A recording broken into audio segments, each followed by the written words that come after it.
sekitar tahun 97 akhir gitu kalau nggak salah. Saya diminta oleh seorang dosen saya untuk menemani beliau melakukan penelitian di salah satu yayasan di Malang. Dan saya senang banget ya waktu itu karena kebetulan yang yang mau diteliti ini sama dosen saya, yayasan tersebut itu sama gitu dengan yang ingin saya tulis skripsinya, walaupun angle bahasannya lain tapi objeknya sama. Jadi saya antusias banget gitu mau pergi ke Malang sama dosen saya ini. Dan saya bilang sama dosen saya ini, gimana kalau nanti kita nginepnya di rumah tante saya aja, karena saya punya tante di Malang dan rumah tante saya ini cukup besar dan banyak kamar gitu, jadi kita bisa ngirit lah, nggak perlu nginep di hotel. Akhirnya kami pergi gitu ke Malang. Jadi yang pergi itu saya, dosen saya, dan ada salah satu orang asisten dosen lagi. Jadi kita bertiga pergi ke Malang.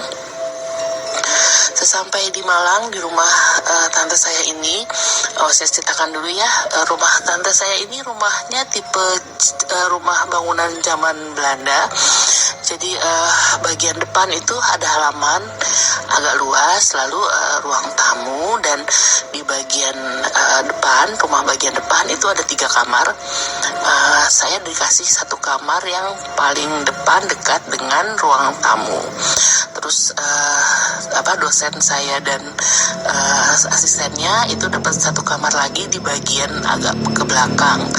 Nah, di bagian belakang ini ada halaman juga, tempat jemuran dan sebagainya. Dekat tempat jemuran itu ada sebuah sumur yang sudah ditutup sih sebetulnya, cuman masih tinggi, jadi kita masih bisa ngeliat itu sumur gitu, bekas sumurnya. Nah, tante saya ini punya 3 orang anak, yang 2 sudah menikah dan yang 1 masih udah kerja sih, tapi ya masih kuliah juga gitu, dan beda umurnya 2 atau 3 tahun gitu di atas saya. Nah, selama di Malang saya kalau malam kita ngobrol di ruang tamu dan kita juga ngomongin hasil penelitian kita. Pokoknya kita diskusi lah, kita banyak ngobrol gitu di rumah tante saya ini. Nah, pada suatu malam kira-kira seminggu ya kita udah tinggal di rumah tante saya ini. Satu malam kamar saya diketok. Saya ngintip ya dari pintu, ada di lubang kunci, karena ya kan saya pernah punya pengalaman gak enak ya, tengah malam ada yang ngetok kamar gitu, jadi agak takut juga sih gitu waktu buka pintunya. Tapi begitu saya lihat yang di depan pintu kamar saya ini ada anak kecil gitu. Anak kecil kan lucu banget gitu, cewek, agak hitam memang kulitnya, sama mateng, rambutnya sebahu, pokoknya cantik ya, agak keriting gitu, anaknya cantik banget. Saya ngobrol sama dia, kamu namanya siapa? Dia bilang, namanya Siska katanya. Oh, Siska kok ada di sini? Siska orang tuanya mana? Terus dia tunjuk kayak rumah sebelah gitu. Nah, yang saya ingat, tante saya ini punya ipar, namanya juga Siska, namanya Tante Siska. Dan yang saya tahu, Tante Siska ini memang punya anak kecil. Jadi saya pikir, ini mungkin anaknya Tante Siska nih yang di sebelah gitu. Karena ya selama kita di Malang itu kita memang belum sempat sih ke sebelah.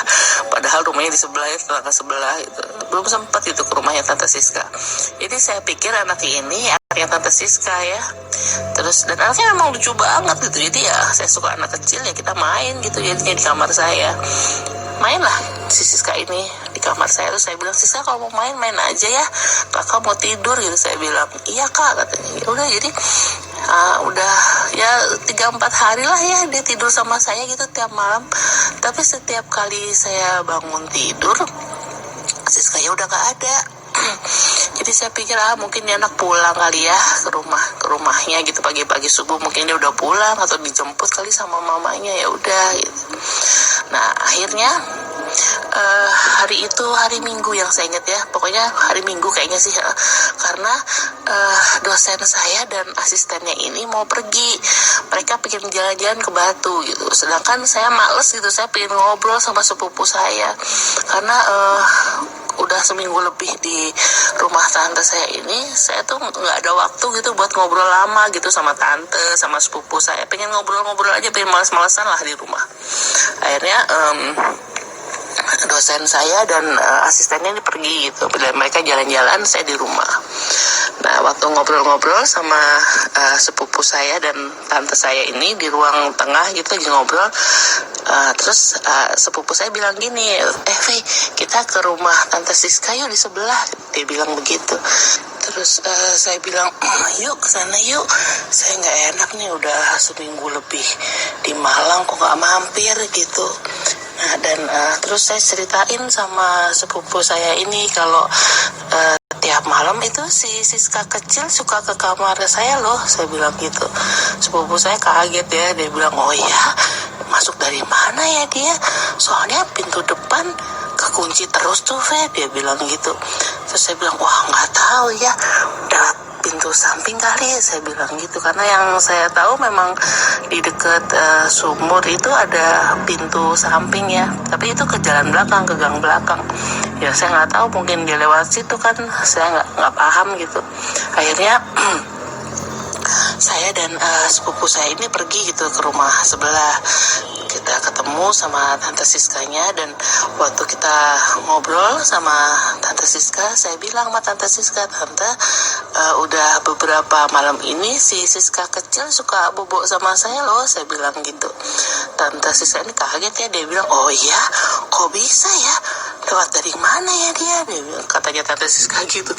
Saya cuma nyengir aja, saya bilang, wah saya nggak tahu deh Tan, tapi Siska anaknya manis ya gitu, mau main sama saya. Si tante Siskanya kaget ya, dia bilang, oh ya, coba ya tante panggil Siska ya, dia bilang begitu. Dan akhirnya tante Siska ini manggil lah anaknya si Siska kecil ini. Dan begitu si Siska kecil keluar, saya kaget setengah mati. Siska yang mengetuk pintu kamar saya bukan Siska yang ini. Minyak karo mie. Anaknya tante Siska yang asli itu anaknya lebih tinggi, kulitnya putih, rambutnya panjang. Sedang anak yang ngetuk pintu kamar saya itu lebih pendek, lebih mungil, kulitnya sawo hitam, sawo mateng, dan rambutnya keriting pendek gitu. Itu saya kaget banget ya. Saya kaget, saya gemeteran. Terus sepupu saya sampai, kenapa gitu, kenapa gitu. Saya cuma diem aja, saya bilang, oh enggak apa-apa gitu. Terus tante Siska tanya, Siska kamu main ya ke rumahnya, ke rumah sebelah? Siska ini diem aja dan geleng-geleng gitu. Dan ya saya diem aja gitu. Saya bilang, oh iya enggak tante, mungkin sayanya aja yang salah, saya bilang gitu. Akhirnya saya pulang gitu ke rumah tante saya ini. Dan sepupu saya ini cerita gitu sama saya, anak yang kamu lihat tuh kayak apa? Dia bilang gitu, ngomongnya pelan banget. Anak yang kamu lihat ini kayak apa, gitu. Ya saya ceritain dong sama sepupu saya ini. Saya bilang, iya mbak, anaknya agak kecil, pendek, manis, imut, kulitnya agak hitam, rambutnya keriting-keriting pendek. Sepupu saya ini cuma senyum terus dia diem aja. Lalu sepupu saya ini ngedudukin saya lah di sofa supaya saya nggak kaget ya. Terus baru deh sepupu saya ini cerita. Sepupu saya cerita bahwa mereka memang dulu pernah punya pembantu, dan pembantunya mereka ini punya anak kecil.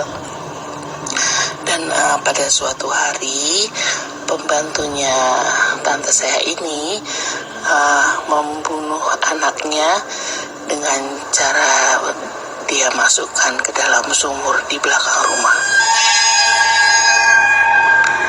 dengan alasan katanya depresi karena suaminya menikah kembali. Sejak saat itu nggak ada lagi yang ngetok pintu kamar saya. Dan sejak hari itu sampai sekarang saya tidak pernah mau tidur sendirian.